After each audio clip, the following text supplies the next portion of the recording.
চালের গুঁড়াগুলো আমি ভেজে নিচ্ছি। ভেজে আমি একটু তালের পিঠে বানাবো, তাই গুঁড়াগুলো ভেজে নিচ্ছি।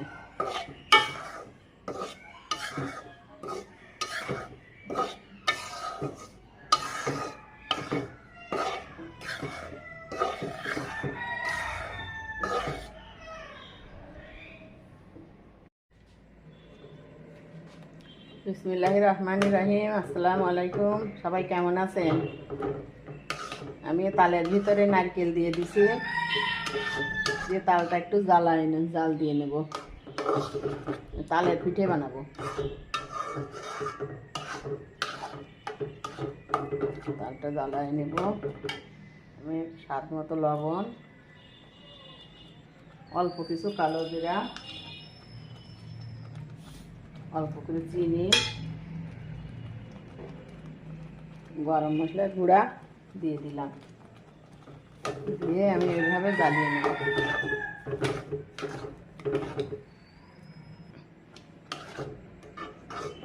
এবার আমি তাল জ্বালানো হয়ে গেছে। আমি এবার চালের গুঁড়া ভেজে রেখেছিলাম, এবার আস্তে আস্তে গুঁড়াগুলো দিয়ে দেবো।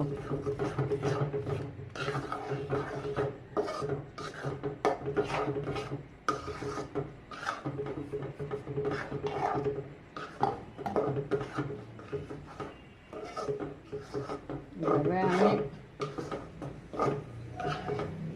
খামির করে নিয়ে নেব। এইভাবে বানিয়ে নেব আমি, এরকম করে।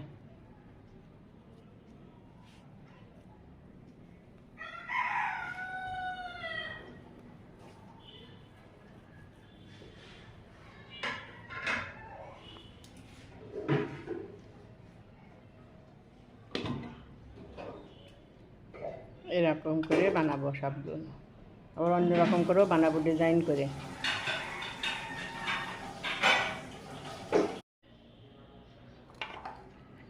পিঠেগুলো সব আমার বানানো হয়ে গেছে। এই যে এগুলো এভাবে ভাপ দিয়ে সেদ্ধ করে নিছি, এই যে এইগুলা, আর এগুলো ভাপ দিয়ে সেদ্ধ করে নেব। সব বানানো হয়ে গেছে, এই যে একটু ডিজাইন করে করে বানাইছি। এবার সেদ্ধ করে নেব, ভাপ দেব।